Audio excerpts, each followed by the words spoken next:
जय भोले की हर हर महादेव बम बम भोले। आज मैं आपको सुख सागर 12वें स्कंद का 9वां अध्याय सुना रही हूँ। महाप्रलय को दृश्य लखिए चकित भय मुनिनाथ, मायापति को सुमेरी उरे ध्वजवर नायो माथ। जिमि मुनि मार्कंडेय ने बाल उदर में जाई, लाख्यों दरस ब्रह्मांड सब कथा कहो समझाई।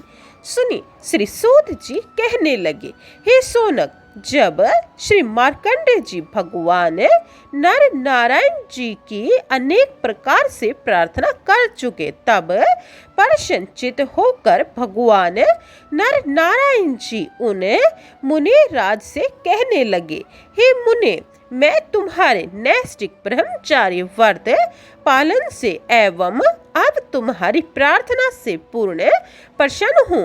अतः आप अपनी इच्छा अनुसार वरदान मांगिए।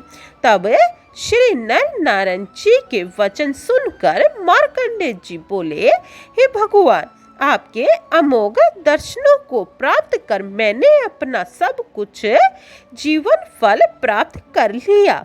अब मेरी कोई चाहना नहीं, किंतु हे भगवान, अब केवल मुझे आपकी देवी योग माया देखने की परम उत्कंठा यानी अभिलाषा है कि आपकी माया में लिप्त होकर प्राणियों की क्या दशा होती है, मैं यह अपने अनुभव द्वारा जानना चाहता हूँ। तब इतनी सुनकर भगवान नर नारायण जी उनको तथास्तु ऐसा ही हो इस प्रकार कहकर तथा अपना दंड कमंडलू एवं मृगछाला उठाकर प्रसन्नचित हुए श्री बद्रिका आश्रम तीर्थ की ओर चल दिए। तदंतर मुनि मार्कंडेय जी श्री हरि भगवान की आराधना में लीन हुए। कुछ काल पर्यंत वहीं रहे और भगवान की अद्भुत प्रलय माया देखने की अभिलाषा लिए हुए समस्त चराचर प्राणियों में एवं पांचों तत्वों में भगवान के दिव्य रूप का अवलोकन करने लगे। हे भृंगुसतम, एक दिन वे सायंकाल को एकांत में पुष्प भद्रा नदी के तट पर बैठे हुए श्री हरि भगवान की मानसिक पूजा कर रहे थे कि उसी अवसर पर एकाएक प्रचंड आंधी का झरोका आया। मेघों से हाथी की सूंड की तरह मोटी जल धाराएं गिरने लगी। आकाश में बिजलियां कड़कने लगी। बादलों में घोर शब्द सुनाई देने लगे और अकस्मात सागर उमड़कर भूमि मंडल को डुबोने लगा। सागर की लंबी लहरें सघन पर्वतों का चूरा करने लगी। सागर जल के गंभीर भंवर पृथ्वी को छिन्न भिन्न करने लगे यानी चकनाचूर करने लगे। समस्त चराचर प्राणियों का संहार यानी विनाश हो गया। इसी प्रकार क्रमशः आकाश पाताल समुद्र जल में डूबकर एक हो गए। हे सोनक, तब उस प्रलय में केवल मुनि मार्कंडेय जी ही जीवित रहे। उनकी लंबी लंबी चटाएं सागर जल में बिखर कर फैलती हुई तैरने लगी। उन्हें उस समय अपने शरीर का कोई अनुसंधान यानी होश न रहा। वे भूख प्यास से अत्यंत व्याकुल हो उठे। जलचर जीव उन्हें नाना प्रकार के कष्ट पहुंचाने लगे। वे सागर के भंवर में आकर कभी नीचे पहुंच जाते तो कभी जल के ऊपर दिखाई देते थे। हे साधु, इस प्रकार महाप्रलय के दृश्य का अपने द्वारा पूर्ण निरीक्षण करते हुए एवं भगवान की प्रबल माया का अनुपम दृश्य देखते हुए इधर उधर टकराते ठोकरे खाते हुए वे मुनिराज जल धारा में बहने लगे। इस प्रकार प्रबल समुद्र में अनेक आपत्तियां उठाते हुए उनके 10,000 लाख वर्ष समाप्त हो गए। पुनः एक समय वे बहते हुए अकस्मात एक नन्हे यानी छोटे से टापू, जिसके चारों ओर जल और मध्य भाग में पृथ्वी होती है, वहां पर जा पहुँचे।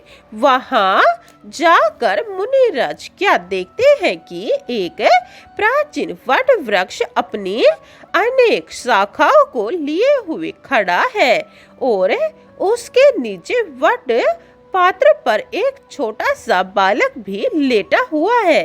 इस दृश्य को देखकर उन्हें अत्यंत अचंभा हुआ कि इस प्रलय काल में भी यह बालक कैसे जीवित पड़ा है। हे सोनक, उस बालक का श्याम वर्ण चंद्रमा की कांति युक्त सुंदर मुख, शंख के तुल्य कंठ, कमल पत्र के समान छोटे नेत्र, ऊंची गोल नासिका, कमान लिए हुए भौवे, छोटा सा उदर, गहरी नाभि और उसका विशाल हृदय स्थल था। हे सोनक, कामदेव के भी मन को लुभाने वाला उसका अनुपम सौंदर्य था। उस समय वह बालक वट पत्र पर लेटा हुआ अपने बाएं पांव का अंगूठा अपने मुख में लिए हुए चूस रहा था। हे मुनियों, उस बालक की मनोहर चितवन देखकर श्री मार्कंडेय जी मुनि अत्यंत ही उसके प्रेम में मुग्ध हो गए। उनकी प्राप्त हुई समस्त आपत्तियां जाती रही।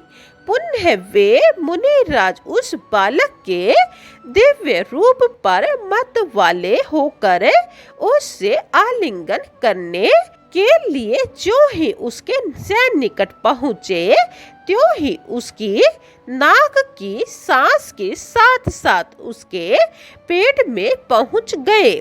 वहां जाकर मुनिराज ने क्या देखा कि प्रलय काल से पहले की भांति पृथ्वी समस्त चराचर जीवों को अपने ऊपर बसाए हुए है। समस्त देश नगर, पूरे गांव आदि पहले की भांति ज्यों के त्यों ही बने हुए हैं। उन्होंने वहां अपना पवित्र आश्रम भी देखा, जो कि श्री हिमालय पर्वत की तलहटी पर बसा हुआ था। पहाड़, नदी, झरने, झील, सरोवर, तालाब, नाले आदि सभी पहले की भांति सुहावने दिखाई देने लगे।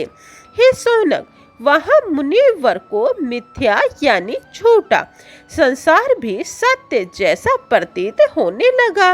वे वहां विचरते हुए अनेक ऋषि मुनियों के आश्रम को जा जाकर निहारने लगे। वहां चंद्रमा की शीतल रात्रि में वे महात्मा पुरुष का सत्संग आदि करते रहे। हे सोनक, इस प्रकार से बालक के पेट में ही कुछ समय तक भगवान की अपार माया से रचित विश्व को देखकर बालक की सांस के साथ पुनः पेट से बाहर आ निकले और शीघ्र ही जल के तट पर दूर जा गिरे।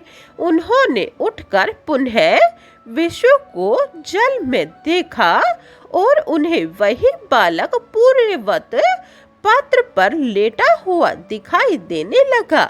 तब मुनिराज चकित हो गए और मानसिक विचार करने लगे कि मैं अभी वहां था और अब कहाँ हूँ। पुनः धैर्य धारण कर वे मुनिराज पहले की भांति ही बालक का फिर आलिंगन करने को जो ही आगे बढ़े, त्यों ही वह बालक शीघ्र ही वहां से अंतर्ध्यान हो गए।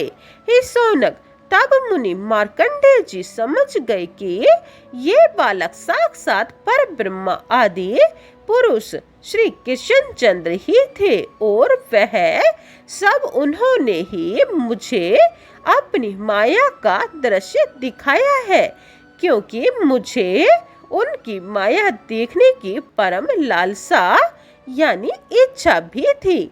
उन्होंने यह मेरी मानसिक कामना तो पूर्ण की, किंतु मेरा बहुत ही मंद भाग्य है जो कि मैं उनका आलिंगन तक न कर सका।